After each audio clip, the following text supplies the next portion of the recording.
प्यारे दोस्तों, स्वागत है आज की एक नई वीडियो में। दोस्तों, आज की इस वीडियो में कक्षा 11 हिंदी के नागमती वियोग वर्णन की संपूर्ण लिखित व्याख्या आपको समझाने वाला हूं। देख सकते हो मैंने हैंड रिटेन नोट्स ले रखी है। पहले मैं आपको बुक में व्याख्या समझाऊंगा, उसके बाद अपनी इस नोट्स में दिखाऊंगा कि कैसे आपको व्याख्या लिखना है एग्जाम में। तो आपका एक एक डाउट क्लियर हो जाने वाला है। तो चलिए बिना देरी किए हुए वीडियो को शुरू करते हैं। तो यहाँ पर देखो, सबसे पहले आपको इस कहानी को यहाँ से लेकर यहाँ तक पढ़ लेना है, इस चैप्टर के बारे में, ठीक है ना। और शॉर्टकट में चलिए मैं आपको समझा देता हूँ। देखो, सिंघल के राजा यानी सिंघल द्वीप एक जगह का नाम है जहाँ के राजा थे गंधर्व सेन, ठीक है ना। और गंधर्व सेन की पुत्री का नाम था पद्मावती। और पद्मावती कौन थी? गंधर्व सेन की पुत्री।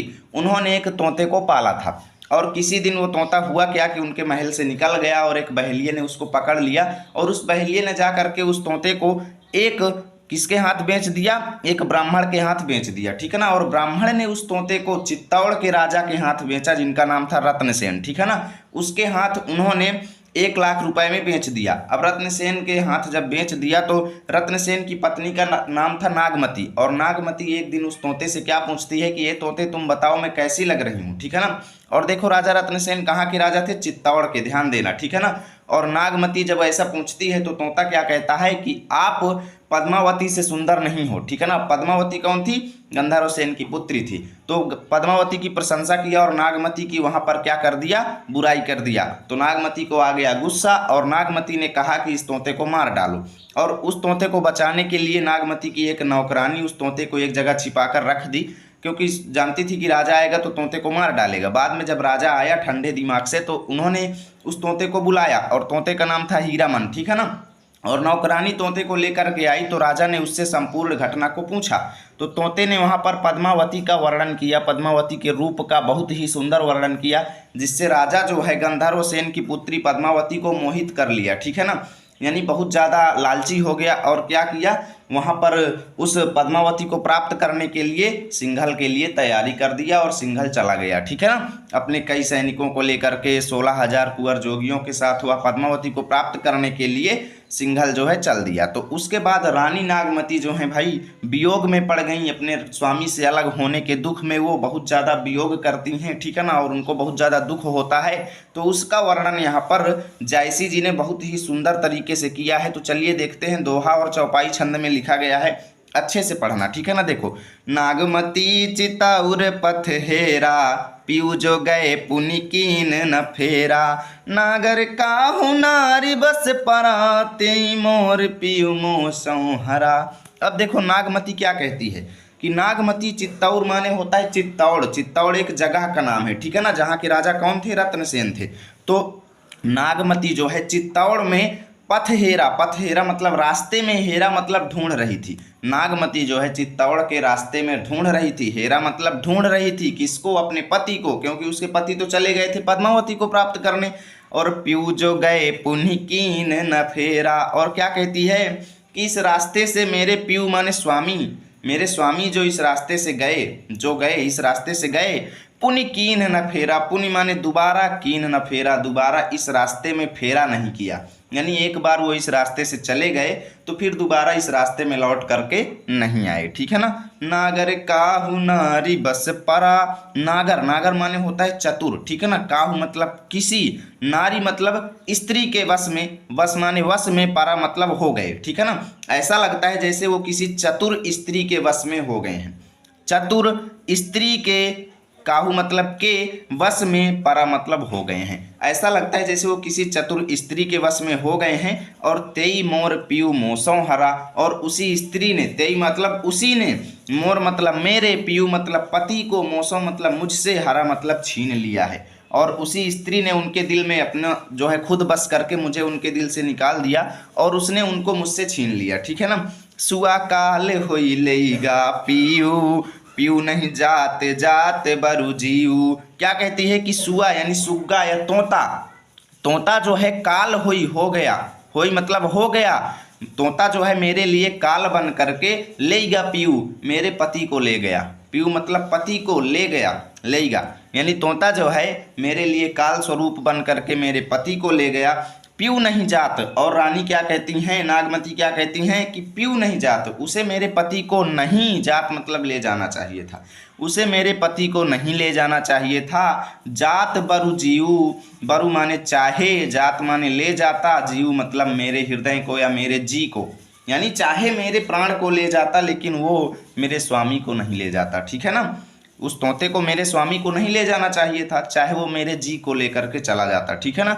भयउ नारायण बामन करा, राज करत राजा बलि छरा। देखो ध्यान से समझना, यहाँ पर ऐतिहासिक वर्णन 2-3-4 लाइनों में आपको इतिहास की चर्चा मिलेगी। ठीक है ना।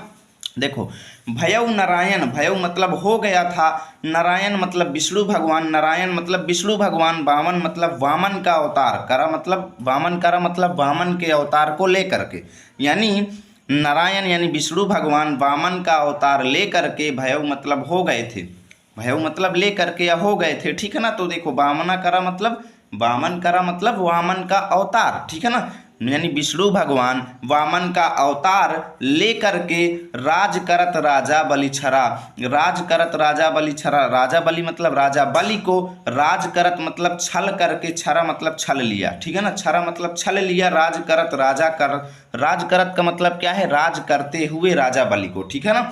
कैसे लिखेंगे, देखो समझना कैसे लिखेंगे कि जिस प्रकार विष्णु भगवान वामन का अवतार लेकर के, भयउ मतलब लेकर के, राज के भोग में काम करते हुए, राज करत मतलब राजकाज करते हुए, ठीक है ना, राजकाज जो कर रहा हो उसी को राजकरत कहते हैं, यानी राजकाज करते हुए राजा बलि को उसने छला था, उसी प्रकार इस तोते ने राजकाज करते हुए मेरे स्वामी को मुझसे छल लिया है। करण पास लीन्ह्यो कै छंदू, विप्र रूप धरि झिलमिल इंदु। करण, करण माने करण, करण का नाम तो आपने सुना ही होगा महाभारत में। ठीक है ना। करण पास माने होता है बाण को, करण के बाण को, लीन्ह्यो मतलब ले लिया था, कै छंदू मतलब छंद करके या कह लो छल करके। ठीक है ना। विप्र रूप मतलब ब्राह्मण का रूप, धरि मतलब धारण करके, इंदु, इंदु मतलब इंद्र भगवान, झिलमिल माने प्रसन्न मन वाले। ठीक है ना, यानी प्रसन्न मन वाले इंद्र भगवान जो हैं ब्राह्मण का रूप धारण करके, यहाँ से निकालो, जिस प्रकार प्रसन्न मन वाले इंद्र भगवान जो हैं ब्राह्मण का रूप धारण करके कर्ण के पास से छंद करके यानी छल करके कर्ण के बाणों को ले लिया था, उसी प्रकार ये सुआ या सुग्गा जो है, तोता जो है, मुझसे छल करके मेरे स्वामी को ले गया। ठीक है ना। मानत भोग गोपी चंद भोगी, ले अपसवा जलंधर जोगी। मानत भोग गोपीचंद भोगी, गोपीचंद राजा था। ठीक है ना। और गोपीचंद भोगी मतलब भोग करने वाला, यानी गोपीचंद भोग करने वाला। कैसे लिखेंगे, देखो भोग करने वाला गोपीचंद, भोग करने वाला गोपीचंद, मानत भोग, मानत भोग मतलब राज्य भोग में लिप्त था। ठीक है ना। मानत भोग मतलब राज्य भोग में लिप्त था। ले अपसवा जलंधर, जलंधर जोगी, ले मतलब ले गया, अपसवा मतलब अपने पास, जलंधर योगी। देखो राजा गोपीचंद क्या कर रहा था, राज्य के भोग में लिप्त था, जिसको जलंधर योगी अपने साथ लेकर के चला गया। और वैसे ही मेरे स्वामी राज्य भोग में लिप्त थे, परंतु मेरे स्वामी को ये तोता जो है जलंधर योगी बन करके ले गया। ठीक है ना। देखो इसको अच्छे से समझ लेना, भोग करने वाले गोपी चंद्र राज भोग में मानत मतलब लिप्त थे, परंतु उनको जलंधर योगी अपने साथ ले गया। वैसे ही मेरे स्वामी को ये तोता जो है ले गया। ठीक है ना। और लय कान्हनि भाक रूर अलोपी, कठिन बिछोह जियहि किमि गोपी। कहते हैं लय कान्हनि, ले गया, कान्हनि मतलब कन्हैया को, कन्हैया मतलब श्री कृष्ण को, ले गया कन्हैया को यानी श्री कृष्ण को ले जा करके, भा मतलब हो गया, अक्रूर, अक्रूर आप नाम सुने होंगे। ठीक है ना। यानी अक्रूर, ये सब ऐतिहासिक शब्द हैं, आप लोग इनके बारे में सर्च कीजिएगा तो पूरी डिटेल मिलेगी। ठीक है ना। यानी जिस प्रकार कन्हैया को अक्रूर जी ले करके गायब हो गए, अलोपी मतलब गायब हो गए, और कठिन बिछोह मतलब वियोग में। ठीक है ना। और कठिन वियोग में, जियहि मतलब जिएंगी, किमि मतलब किस प्रकार, गोपियां, यानी उनके वियोग में गोपियां किस प्रकार जिएंगी, वैसे ही मेरे स्वामी को वो ले गया, अब मैं इस कठिन वियोग में कैसे जीऊंगी। ठीक है ना। अरे सारस जोरी कौन हरी, मारी बिया धालीन, झुरी झुरी पिंजर हों भई, बिरह काल मुहि दीन। समझो, सारस जोरी कौन हरी, यहाँ पर वो क्या कहते हैं, यहाँ पर नागमती कहती है कि हमारी सारस के समान जोड़ी, सारस पक्षी है एक, जानते होंगे सारस पक्षी हमेशा जोड़े में रहता है, तो क्या कहते हैं कि हमारे सारस पक्षी के समान जोड़े को कौन हरी, कोई भी दूर नहीं करता। कौन मतलब कौन, हरि मतलब दूर करता, यानी हमारे सारस पक्षी के समान जोड़े को कौन दूर करता, परंतु मारी बियाधा लीन। परंतु ये तोता जो है, बियाधा मतलब बहेलिया, ठीक है ना, बियाधा मतलब बहेलिया बन करके, मारी मतलब मार, लीन मतलब लिया, परंतु इसने मेरे जोड़े को बहेलिया बन करके मार लिया। परंतु ये तोता जो है हमारे सारस के समान जोड़े को बहेलिया बन करके मार दिया। और झुरी झुरी पिंजर हूँ भई बिरह काल मोहिदीन, और इससे मैं झुरी झुरी मतलब सूख सूख करके, पिंजर मतलब कंकाल हो भई मतलब हो गई हूँ, इससे मैं सूख सूख करके कंकाल हो गई हूँ। और विरह काल मुहिदीन, विरह काल मतलब विरह का समय, वियोग का समय, मुहि मतलब मुझको, दीन मतलब दे दिया इस तोते ने। इस तोते ने मेरे सारस के समान जोड़े को मार करके मुझे विरह का काल, विरह का समय दे दिया, विरह रूपी काल दे दिया, जिससे मैं सूख सूख करके कंकाल हो गई हूँ। तो ले करके देखो, यहाँ से ले करके भैया मोहिदीन तक की व्याख्या कैसे लिखेंगे, चलिए बताते हैं। आप लोगों को एक तरफ लिखना है नागमती चितौर, दूसरी तरफ काल मोहिदीन, ठीक है ना। संदर्भ आपसे एग्जाम में पूछा जाएगा, कैसे लिखेंगे। प्रस्तुत पद्यांश हमारी पाठ्य पुस्तक हिंदी के काव्य खंड में संकलित एवं मलिक मोहम्मद जायसी द्वारा रचित नागमती वियोग वर्णन शीर्षक पाठ से अवतरित है। प्रसंग देख लो। प्रस्तुत पद में नागमती की विरह अवस्था का वर्णन है। व्याख्या। कवि कहता है कि चित्तौड़ में रानी नागमती राजा रत्नसेन के प्रत्यागमन, यानी जिस रास्ते से वो गए थे, ठीक है ना, प्रत्यागमन के मार्ग की ओर देखती हुई उनके लौटने की प्रतीक्षा कर रही थी और सोच रही थी कि मेरे प्रियतम यहाँ से एक बार क्या गए कि उन्होंने लौटकर आने का नाम तक नहीं लिया। ऐसा प्रतीत होता है कि वे किसी चतुर नारी के वश में हो गए हैं और उसने उनके हृदय में बसकर उन्हें मुझसे छीन लिया। वह तोता मेरे लिए काल तुल्य बनकर मेरे प्रियतम को मुझसे अलग करके ले गया। उस तोते को मेरे प्रियतम को नहीं ले जाना चाहिए था, चाहे उसके स्थान पर वह मेरी जान ले लेता। वह तोता तो मेरे पति को उसी प्रकार सिद्ध हुआ जैसे राजा बलि के साथ वामन ने छल किया था, ठीक है ना, उनको स्वर्ग के स्थान पर पताल भेज दिया था, यही छल किया था। राजा बलि को स्वर्ग के स्थान पर पताल भेज दिया था विष्णु भगवान ने वामन का रूप धारण करके। आगे देखो, जिस प्रकार इंद्र ने छल करते हुए कर्ण से उसके बाणों को छीन लिया था, उसी प्रकार इस तोते ने मुझसे छल किया। राजा गोपीचंद्र राजसी वैभवों में मतलब राज्य के वैभवों के उपभोग में निमग्न रहते थे, किंतु जिस प्रकार जालंधर योगी अपने साथ बुला ले गया, उसी प्रकार इस तोते ने किया। वह तोता मेरे प्रियतम को अपने साथ ले जाकर उसी प्रकार गायब हो गया है जैसे श्री कृष्ण को अक्रूर जी अपने साथ मथुरा ले गए थे। अब मुझे जीना उसी प्रकार दुष्कर हो गया है जैसे कृष्ण के वियोग में गोपियों का जीना दुष्कर हो गया था, जीवन दुष्कर हो गया था। नागमती विलाप सा करते हुए कहने लगी कि अरे तोते, तूने हमारी सारसों जैसी जोड़ी को बहेलिया का रूप धारण करके भंग किया है। तूने तो मुझे ऐसा विरह काल दिया है जिससे मेरा शरीर सूख सूख कर कंकाल हो गया है। काव्यगत सौंदर्य देख लो भैया, भाषा अवधि, अलंकार दृष्टांत और रूपक रहेगा, रस वियोग श्रृंगार रहेगा, छंद चौपाई एवं दोहा रहेगा। चलिए चलते हैं अगले पद पर। पीऊ वियोग यस बाउर जीव, पपिहा निति बोले पीऊ पीऊ। क्या कहती हैं नागमती, देखो अपने वियोग का कितना अच्छा वर्णन जायसी जी ने यहाँ किया है कि पीयू वियोग यानी पति के वियोग में, असमाने ऐसा, बाउर मतलब बावला या पागल सा, जीव मतलब हृदय या मेरा मन जो है पति के वियोग में ऐसा पागल हो गया है कि पपीहा के समान, नित्य माने प्रतिदिन, बोले मतलब बोलता रहता है, पीयू पीयू यानी पपीहा के समान प्रतिदिन मेरा मन जो है वो पीयू पीयू बोलता रहता है। अधिक काम दाधय सो रामा, हरि ले सुआ गयो पीयू नामा।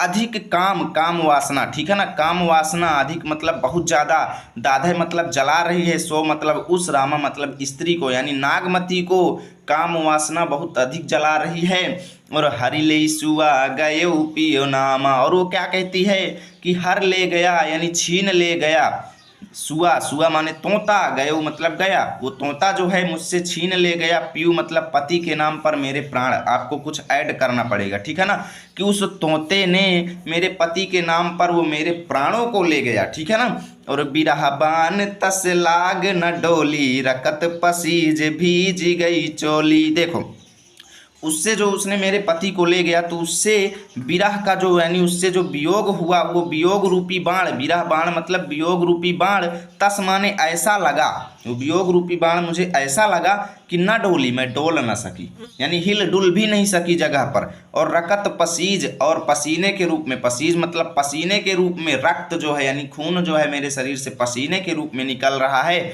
और उसी पसीने से भीज गई चोली, चोली मतलब ब्लाउज, कि मेरा पूरा ब्लाउज उसी पसीने से भीज गया। अरे सूखा हिया हार भा भारी, हरे हरे प्राण तजहि सब नारी। सूखा हिया, सूखा हिया मतलब मेरी शरीर सूख गई, हिया माने गला होता है, सॉरी हिया माने गला, यानी मेरा गला जो है सूख गया है। और हार भा भारी, और मैंने अपने गले में जो हार पहना हुआ था वो मुझे वजन सा लग रहा है, बहुत ज़्यादा वजन लग रहा है। और हरे हरे मतलब धीरे धीरे, प्राण प्राण तजहि मतलब त्याग रही हैं सब नारी, नारी मतलब नाड़ियाँ, नाड़ियाँ मतलब तंत्रिकाएं, मेरे शरीर में जो नाड़ियाँ, जैसे नाड़ी से खून निकाला जाता है ना खून की जांच करने के लिए, तो यानी धीरे धीरे जो पूरी नाड़ियाँ हैं वो काम करना बंद कर दी हैं, मर रही हैं यानी प्राण त्याग रही हैं। इसका मतलब क्या है कि नाड़ियाँ काम करना बंद कर रही हैं। अरे खन एक आव पेट माँ सांसा, खन ही जाई जीव होई निराशा। खन एक, खन माने क्षण, यानी एक क्षण के लिए, आव मतलब आती है, पेट माँ मतलब पेट में, सांसा मतलब सांस, यानी एक क्षण के लिए मेरे पेट में सांसें आती हैं। और खन ही मतलब क्षण में ही, जाई क्षण में ही चली जाती हैं। और जीव मतलब मेरे मन में, होई निराशा मतलब उदासी छा जाती है, यानी एक क्षण के लिए सांस आती है और एक क्षण के लिए फिर चली जाती है और मेरे मन में फिर उदासी आ जाती है। पवन डोलाम ही सींच ही चोला, पहर एक समुझे ही मुख बोला। पवन डोलावही, और नागमती की जो सखियां हैं उनको हवा कर रही हैं, पवन माने हवा, डोलावही मतलब कर रही हैं, और सींच ही चोला मतलब सींच रही हैं, चोला मतलब उनके पूरे शरीर को, यानी उनके शरीर पर पानी छिड़क रही हैं ताकि वो बेहोश ना हो जाएं। और पहर एक समझई मुख बोला, और एक पहर लगता है, समझई मतलब समझने में, नागमती के मुख के बोली को, यानी नागमती इतना धीमे धीमे बोलती है, मेरे पति आ गए, यानी ऐसे ऐसे, यानी बूढ़े कैसे बोलते हैं आप लोग जानते हैं, कितना देर लगता है उनको अपनी बातों को बताने में। तो ऐसे ही नागमती जो है इतना धीमे धीमे बता रही है कि भैया एक एक शब्द को समझने में, एक एक बात को समझने में उन्हें एक पहर लग जा रहा है उनकी सखियों को। प्राण पयान होत को राखा, को सुनाव प्रीतम कै भाखा। क्या कहती है नागमती कि मेरे प्राण, प्राण मतलब प्राण, पयान माने चले जाना चाहते हैं, पयान माने प्रस्थान, यानी मेरे प्राण जो है प्रस्थान, होत माने चाहते हैं, ठीक है ना, मेरे प्राण जो हैं निकल जाना चाहते हैं। को राखा, अब मुझे कौन रक्षा करेगा, मेरी रक्षा कौन करेगा। को सुनाओ प्रीतम कै भाषा, मुझे कौन सुनाएगा, प्रीतम माने पति की भाषा, अब मुझे पति की भाषा मुझे कौन सुनाएगा।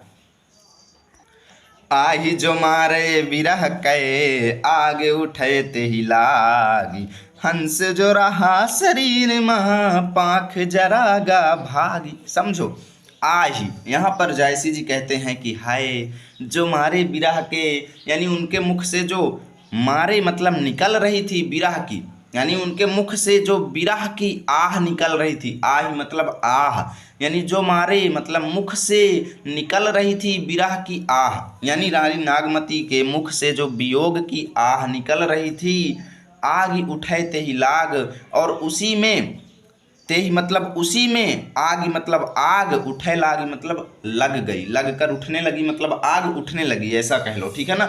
यानी उनके मुख से जो मारे विरह के, विरह माने विरह की आह मतलब आह, जो मारे मतलब उनके मुख से जो निकल रही है उसमें आग उठे ते ही लाग, उसमें आग उठने लगी।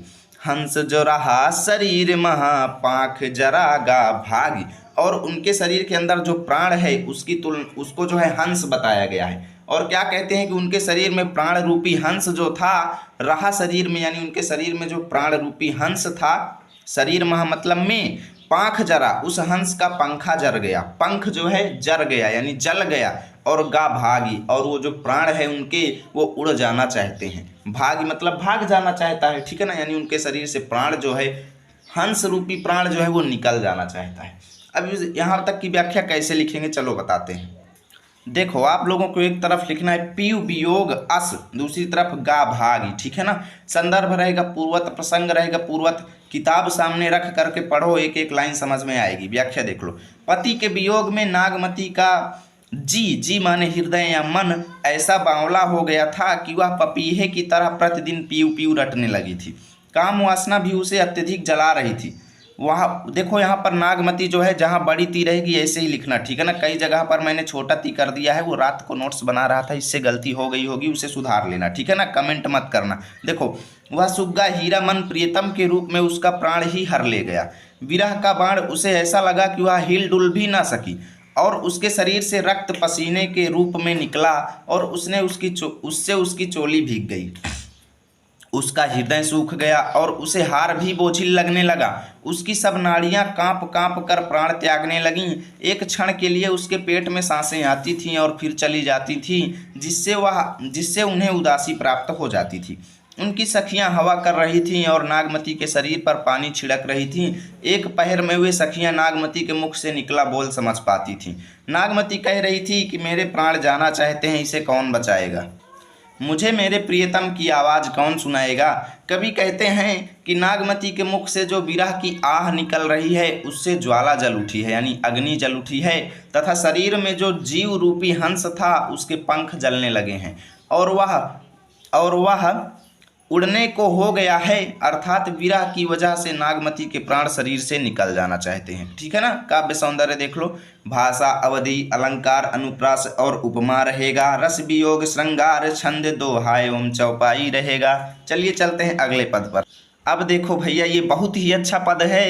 इसमें नागमती की सखियां उनको समझाती हैं। क्या समझाती हैं? देखो, पाट महादेहिये नहारू, समुझि जीव चित चेतु संभारू। भौर कमल संग होई मेरावा, समरिने मालती पह आवा। देखो, पाट महादेवी मतलब होता है हे महारानी। पाट महादेवी मतलब हे महारानी। वो सखियां कहती हैं कि हे महारानी, हिये नहारू, हिये मतलब हृदय में या मन में, नहारू हार मत मानो। हे रानी, मन में हार मत मानिए। समुझी जीव, अपने मन को समझाइए। और चित चेतु संभारू, और मन में चेतु मतलब चैतन्य को संभालिए। चैतन्य को यानी अपने शरीर की चेतनता को मजबूत बनाए रखिए।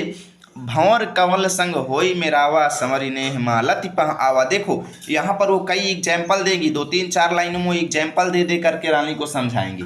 क्या कहती हैं कि भंवर मतलब भंवरे को, कमल मतलब कमल के संग, यानी भंवरे को कमल के संग, होई मतलब हो जाता है, मेरावा मतलब मिलाप, यानी भंवरे का कमल के साथ मिलाप हो जाता है। परंतु संवरी मतलब स्मरण करके, नेह मतलब प्रेम को, यानी स्मरण करके प्रेम को। मालती, मालती माने होता है लता का फूल। लता आप लोग जानते होंगे, आपके गांव में भी होता है, जिसमें सफ़ेद फूल होता है, कई जगहों पर लाल फूल भी होता है ना। तो क्या कहती हैं कि परंतु लता के फूल के प्रेम को स्मरण करके पह माने वहाँ, आवा मतलब आ जाता है। इसी प्रकार आपके पति भी जो हैं, वो अभी जो पद्मावती के रूप में जो है मोहित हो गए हैं, वो लौट करके जरूर आएंगे आपके पास, ठीक है ना। अगला एग्जाम्पल देखो, पपी है स्वाति सौ जस प्रीति, टेकु पियास बांधु मन थीति। पपी है मतलब पपीहे को स्वाति नक्षत्र से, स्वाति एक नक्षत्र होती है, ठीक है ना, जो लास्ट में लगती है ज़्यादातर। तो पपीहे को स्वाति नक्षत्र से जिस प्रकार प्रेम होता है, पपीहे को स्वाति नक्षत्र से जैसा प्रेम होता है, वो टेकु पियास अपनी प्यास को सह करके क्या करता है, उस नक्षत्र का इंतजार करता रहता है, ठीक है ना। बांधु मन थीति मतलब अपने बांध लेता है मन में, मतलब मन में, थीति मतलब धैर्य, यानी कि पपीहे को स्वाति नक्षत्र से इतना प्रेम होता है कि वो अपनी प्यास को सह करके अपने मन में धैर्य धारण करता है। वैसे ही आप भी अपने मन में धैर्य धारण कीजिए और अपने पति के आने का इंतजार कीजिए। धरती जैसे गगन सोनेहा, पलटी आव बरसा ऋतु में। हाँ, धरती को जैसा, ठीक है ना, धरती को जैसा गगन यानी आकाश से प्रेम होता है। नेहा मतलब प्रेम, यानी धरती को जिस प्रकार आकाश से प्रेम होता है। पलटी आओ वर्षा ऋतु में। हाँ, पलटी आओ मतलब दोबारा, आओ मतलब आता है, पलट आओ मतलब लौट करके आता है वर्षा ऋतु में। हाँ, वर्षा ऋतु यानी बरसात का मौसम में, मतलब बादल, यानी कि होता क्या है, जैसे धरती को आकाश से प्रेम होता है, ठीक है ना, वैसे ही आकाश करता क्या है कि वर्षा ऋतु में बादलों के साथ आ जाता है, ठीक है ना। पलट आओ मतलब लौट करके आता है वर्षा ऋतु में और पानी से धरती को भिगो देता है, जिससे उनका मिलन हो जाता है। वैसे ही आपका मिलन भी आपके स्वामी से होगा। पुनि बसंत ऋतु आओ नवेली, सोरस सो मधुकर सो बेली। देखो होता क्या है, जब चैत्र बैसाख जेठ का महीना लगता है तो होता क्या है, इतना ज़्यादा तपन पड़ती है कि जितने भी लताएं होती हैं, जितने भी चीज़ें होती हैं वो सब जलकर राख हो जाती हैं। लेकिन जैसे भी बसंत का मौसम आता है तो होता क्या है, वो फिर से उगने लगते हैं और पल्लवित होने लगते हैं। तो वैसे ही क्या कहती हैं कि पुनि बसंत ऋतु आओ नवेली, कि तुम्हारे जीवन में फिर से बसंत ऋतु आएगी। बसंत ऋतु मतलब बसंत का मौसम नया, नवेली मतलब नया मौसम आएगा, और सो रस तुम्हारा जो पहले था वैसे ही तुम्हारे जीवन में आनंद आ जाएगा, रस माने आनंद, और सो मधुकर माने आपके स्वामी। मधुकर किसको कहा गया, मधुकर माने भंवरा होता है, लेकिन भंवरा इसको किसको माना गया है, उनके स्वामी को, और आपके वही स्वामी आपको फिर मिल जाएंगे। और सो बेली मतलब बेलाएं, यानी आपके जीवन में वही खुशियाँ फिर से छा जाएंगी। ठीक है ना, बेला का अर्थ यहाँ पर खुशियों से लिया गया है। जिन्हें से जीव करसी तू बारी, यह तरीबर पुनि उठी है संवारी। देखो जिन अस माने जिन माने ऐसा, मत माने जिन माने मत होता है, ठीक है ना, मत अस माने ऐसा, जीव करसी अपना जीव ऐसा मत करिए, हे रानी आप अपना मन ऐसा मत करिए, तू बारी मतलब होता है नारी या कह लो रानी, ठीक है ना, हे रानी आप अपना मन ऐसा मत कीजिए। यह तरीबर पुनि उठी ही सवारी, तरीबर माने शरीर को, ठीक है ना, इस शरीर को पुनि मतलब दोबारा उठाइए और संवारिए मतलब संभालिए, यानी अपने शरीर को दोबारा उठाइए और संभालिए। दिन दस बिनु जल सूखी विधंसा, पुनि सोई सरवर सोई हंसा। देखो यहाँ पर रानी नागमती को हंस मान लिया गया है और तालाब को क्या मान लिया गया है, राजा रत्नसेन मान लिया गया है। और क्या कहते हैं कि दिन 10 बिनु जल सूख विधंसा, मान लिया कि 10 दिन तक, ठीक है ना, दिन 10 मतलब 10 दिन तक बिना पानी के सूख जाएगा और नष्ट हो जाएगा। मानते हैं कि आप और आपके बीच का प्रेम जो है 10 दिन तक बिना पानी के जो है सूख करके नष्ट हो जाएगा। जैसे रानी नागमती को हंस मान लिया गया और उनको तालाब मान लिया गया, तो जैसे तालाब में मान लिया कि 8-10 दिन पानी नहीं रहेगा तो आपका मिलन नहीं होगा, लेकिन जैसे ही बरसात होगी तो होगा क्या कि पुनि सोई सरोवर, फिर से वही तालाब भर जाएगा। पुनि सोई सरोवर मतलब फिर से, सोई मतलब वही, सरोवर मतलब तालाब हो जाएगा, और सोई हंसा आप फिर से वही हंस हो जाएंगे, और यानी आपका मिलन फिर से हो जाएगा। ठीक है ना, मान लिया 2-4 दिन पानी नहीं है तब तक आपका प्रेम नष्ट है, विधंसा माने नष्ट है, जब तक जल सूखा हुआ है, लेकिन जैसे ही तालाब दोबारा भरेगा आपका प्रेम दोबारा जो है मिल जाएगा। वैसे ही आपके पति आपको दोबारा मिलेंगे। आगे देखो, मिलहि जो बिछुरे साजन, अंकम भेटी गहंत, तपनि मृग सिराजे सहें, ते अद्रा पलुहंत। देखो मिलहि जो बिछुरे साजन, नागमती क्या कहती हैं यहाँ पर, देखो यहाँ पर क्या कहती हैं, उनकी सखियाँ उन्हें समझाती हैं कि हे रानी नागमती, ठीक है, आप इस बात को भी मत भूलिए कि जब बिछड़ने के बाद, मिलहि मतलब मिलते हैं, जो बिछुरे यानी बिछड़े के बाद, साजन माने पति, यदि बिछड़ने के बाद पति मिलते हैं तो अंकम भेंटी गहंत, अंकम माने गोद में कह लो, गले में कह लो, ठीक है ना, गले में भेंट मतलब भेंटते हैं, गहंत मतलब गहनता पूर्वक या उल्लास पूर्वक, ठीक है ना, यानी कि जब साजन जो है बिछड़ने के बाद मिलते हैं तो अपने गले में बहुत ही गहराई से, गहंत माने गहराई भी होता है, यानी बहुत ही प्रेम पूर्वक भेंट करते हैं। और जैसे तपन मृग सिरा जे सहें, ते अद्रा पलुहंत, जैसे जो वृक्ष या जो लताएं जो होती हैं, तपन को मृग सिरा नक्षत्र होता है, ठीक है ना, सर्च कीजिएगा, डिटेल्ड आप लोग गूगल में सर्च कीजिएगा, मृग सिरा नक्षत्र में तपन जे सहें, यानी जो लताएं जो पेड़ पौधे मृगशिरा नक्षत्र में तपन को महसूस करते हैं, ते अद्रा पलुहंत, वही आर्द्रा नक्षत्र होता है, ठीक है ना, आर्द्रा नक्षत्र में वही पलुहंत मतलब पल्लवित तो होते हैं, यानी आर्द्रा नक्षत्र में उनका दिन लौट आता है और वो फिर से जागृत हो जाते हैं, यानी फिर से वो पल्लवित तो हो जाते हैं, यानी फूल फल वाले हो जाते हैं। तो देखो यहाँ से लेकर के यहाँ तक की व्याख्या कैसे लिखेंगे, चलो बताते हैं। आप लोगों को एक तरफ लिखना है पाठ महादेई, दूसरी तरफ अद्रा पलुहंत। संदर्भ रहेगा पूर्वत प्रसंग, देख लो, प्रस्तुत पद में नागमती की सखियों द्वारा उन्हें समझाने का वर्णन है। व्याख्या, नागमती को समझाते हुए उनकी सखियां कहती हैं कि हे महारानी, आप इस प्रकार हिम्मत मत हारिए, अपितु हृदय में सोच विचार कर अपने चैतन्य की रक्षा कीजिए। हे महारानी, आप यह विश्वास रखिए कि जिस प्रकार भंवरा कमल के पास जाकर भी अंततः मालती के प्रेम का स्मरण करके उसके समीप लौट आता है, मालती माने होता है लता का फूल, ठीक है ना, उसी प्रकार आपके पति भी आएंगे। जिस प्रकार पपीहे को स्वाति नक्षत्र से प्रेम होता है इसलिए वह अपनी प्यास को सहकर अपने मन में धैर्य धारण कर लेता है, उसी प्रकार आप भी धैर्य धारण कीजिए। जिस प्रकार पृथ्वी आकाश के प्रेम भाव में निमग्न रहती है तो आकाश उसको वर्षा ऋतु में जल से ओतप्रोत कर देता है, उसी प्रकार तुम भी अंततः स्वपति यानी अपने पति का स्नेह प्राप्त करोगी। इसी प्रकार तुम्हारे जीवन में पुनः वही वसंत ऋतु आएगी जिसमें समस्त प्रकार के सुख भोग होंगे और तुम्हारे पति रूप भ्रमर द्वारा लता रूप तुम्हारा मकरंद पान किया जाएगा। यानी लता किसको मान लिया गया? रानी नागमती को मान लिया गया और भ्रमर मान लिया गया राजा रत्नसेन को। यानी क्या कहते हैं कि राजा रत्नसेन जो है तुम्हारे रस को प्राप्त करेंगे, ठीक है ना। हे महारानी, आप मकरंद पान माने होता है भंवरे द्वारा किसी चीज का आनंद प्राप्त करना, रस प्राप्त करना, ठीक है ना। हे महारानी, आप अपना हृदय इस प्रकार क्यों दुखी और खट्टा कर रही हो? आप यह सोचकर धैर्य क्यों नहीं धारण करती कि गर्मी में जले हुए वृक्ष वसंत ऋतु के आगमन से पुनः हरे भरे हो उठते हैं। यदि 10 दिन तक जल सूख भी जाता है अर्थात आपका आपके पति से मिलन नहीं भी हो पाता है तो क्या हुआ, क्योंकि बाद में तो वे वही सरोवर और हंस होंगे अर्थात तुम्हारा मिलन होकर के ही रहेगा। हे महारानी, आप इस तथ्य को भी मत भूलिए कि वियोग के बाद मिलन की आशा बहुत अधिक बढ़ जाया करती है और बिछड़े हुए पति बड़े ही उल्लासपूर्वक मिलते हैं। जैसे मृगशिरा नक्षत्र में जो पौधे गर्मी को सहन करते हैं वही पौधे आर्द्रा नक्षत्र में पुष्पित और पल्लवित होते हैं। काव्य सौंदर्य देख लो, भाषा अवधि, छंद, दोहा एवं चौपाई, अलंकार, अनुप्रास, रस रहेगा शांत। अब चलिए चलते हैं अगले पद पर। अब देखो यहाँ पर क्या है, आषाढ़ ऋतु आ गई है, ठीक है ना। वर्षा का मौसम आने पर रानी नागमती जो है किस प्रकार उनका विरह है, उनके वियोग की क्या स्थिति है उसका यहाँ पर वर्णन किया गया है।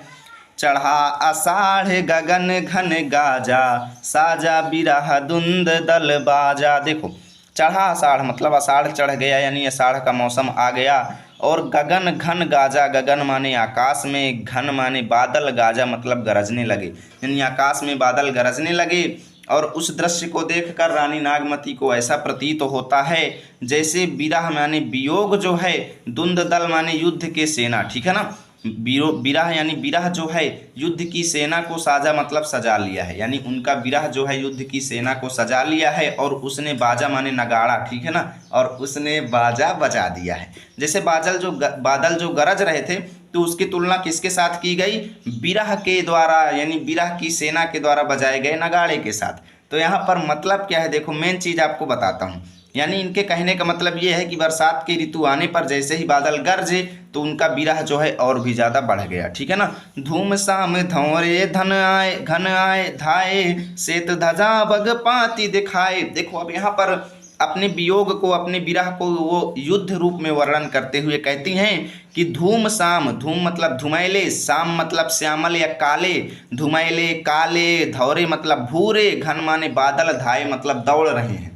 आकाश में धुमैले काले और भूरे बादल दौड़ रहे हैं। श्वेत ध्वजा मतलब सफ़ेद ध्वजा, सफ़ेद ध्वजा यानी युद्ध में सफ़ेद ध्वजा ले जाया जाता है ना, यानी सफ़ेद झंडे के रूप में बगपाती यानी बगुलों की पंक्ति को दिखाया गया है। यानी जैसे आकाश में जो बगुले उड़ते रहते हैं ना लाइन के लाइन, तो उनको यहाँ पर सफ़ेद झंडे के रूप में मान लिया गया है।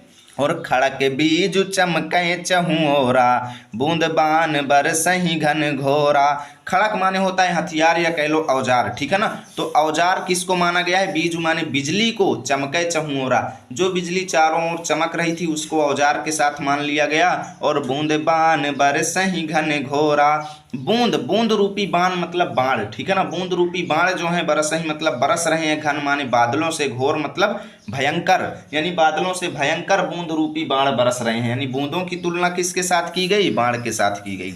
ओ नहीं घटा आई चहु फेरी, कंत उबारू मदन हों घेरी। और यहाँ पर रानी नागमती क्या कहती हैं कि ओनई घटा मतलब उमड़ती हुई घटाएं, यानी बादल, उमड़ती हुई घटाएं जो हैं चारों ओर छा गई हैं। आई चहु फेरी मतलब चारों ओर छा गई हैं। और कंत उबारू मदन हों घेरी, कंत कहा गया है उनके पति को, यानी हे पति, उबारू मतलब उबारो या रक्षा करो, मदन माने कामदेव, हों मतलब है, घेरी मतलब घेर लिया है, यानी कामदेव ने मुझको घेर लिया है, आप मेरी रक्षा कीजिए। कामदेव को सबसे सुंदर जीव माना गया है, ठीक है ना, सबसे सुंदर देवता माना गया है। तो क्या कहती हैं कि कामदेव की सेना ने मुझे घेर लिया है, हे स्वामी आप मेरी रक्षा कीजिए। दादुर मोर को किला पीऊ, गिरे बीजू घट रहे न जीऊ। दादुर माने मेढक, मोर, कोयल और पीऊ मतलब पपीहे की। मेढक, मोर, कोयल और पपीहे की बोली मुझे ऐसे प्रतीत होती है जैसे गिरे बीजू, जैसे बिजली गिर रही हो। बीज माने बिजली, जैसे बिजली गिर रही हो। और घट रहा है न जीव, घट माने शरीर में, रहा है मतलब रहता, न मतलब नहीं, जीव मतलब प्राण। और ऐसा लगता है जैसे मेरे शरीर में प्राण ही ना हो, ठीक है ना। पुष्य नखत सिर ऊपर आवा, हूँ बिनु नाह मंदिर को छावा। पुष्य नक्षत्र, ये आप बहुत ज़्यादा बारिश वाला नक्षत्र होता है, ठीक है ना। पुष्य नक्षत्र क्या होता है, आप लोग इसको सर्च कर लीजिएगा, आपको डिटेल मिल जाएगा गूगल पे। देखो पुष्य नक्षत्र आ चुका है, सिर ऊपर आवा मतलब पुष्य नक्षत्र आ चुका है। और हाँ बिनु नाह, मैं अपने नाह माने पति के, मैं अपने पति के बिना हूँ। अब पुष्य नक्षत्र आ गया है, इसका मतलब बहुत ज़्यादा वर्षा होगी। और मंदिर को छावा, मंदिर माने घर को, मेरे घर को कौन छाएगा, ठीक है ना। को छावा, कौन छाएगा। अद्रा लाग लागी भुई लेई, मोहि बिनु पीऊ को आदर देई। और अब क्या कहती हैं कि आर्द्रा नक्षत्र लाग मतलब लग गया है, आर्द्रा नक्षत्र लग गया है। लागी भुई लेई, लाग मतलब बिजली, भुई मतलब जमीन को, लेई मतलब स्पर्श कर लेगी। यानी बिजली जो है जैसे चमकती है तो ऐसा लगता है जैसे जमीन को छू रही है, यानी बिजली जो है जमीन को स्पर्श कर लेगी। और मोहि बिनु पीऊ को आदर देई, और क्या कहती हैं कि मुझे बिना पति के कौन आदर देगा। यानी जब मेरे पति मेरे पास नहीं है तो मुझे कौन सम्मान देगा भाई, मेरी तो सब लोग बेइज्जती ही करेंगे, ठीक है ना। आगे देखो, जिन घर कंता ते सुखी, जिन गारव और गर्भ, कंत पियारा बाहिरे, हम सुख भूला सर्व। क्या कहती हैं कि जिनके घर में, जिन स्त्रियों के घर में कंता यानी जिन स्त्रियों के घर में पति हैं, ते सुखी वे तो सुखी हैं, ठीक है ना। जिन गारव और गर्भ, और उनको गारव मतलब गौरव, और गर्व यानी अभिमान है, ठीक है ना। जिनके घर में स्वामी हैं, पति हैं, उनको तो अपने पर गर्व और गौरव है। कंत पियारा बाहिरे, हम सुख भूला सर्व।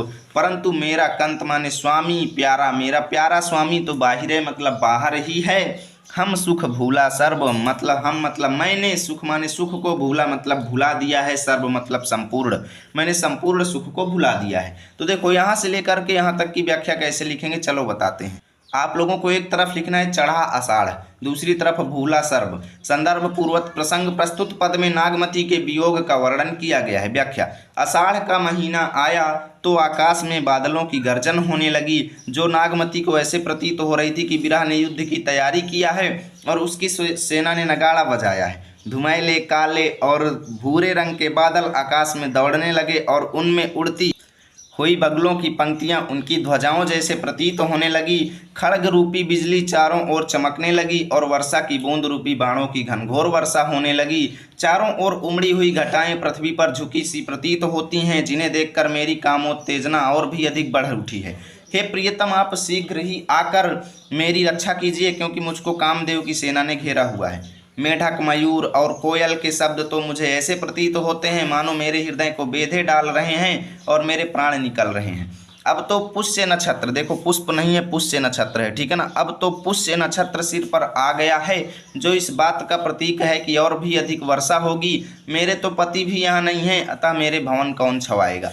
अब तो आर्द्रा नक्षत्र लग गया है, बिजली चमक कर भूमि को स्पर्श करने लगी है। अब मुझे मेरे पति के अलावा, ठीक है ना, अलावा, ठीक है ना, कौन सम्मान देगा, या कह लो बिना, आप बिना भी यहाँ पर लिख सकते हो, ठीक है ना। नागमती कहती है कि जिन स्त्रियों के पति उनके घर में हैं, वे गर्व और गौरव की भावना से अभिभूत, जबकि मेरे प्रियतम तो बाहर हैं, इसलिए मैं सब सुखों को भूल चुकी हूँ। काव्य सौंदर्य देख लो।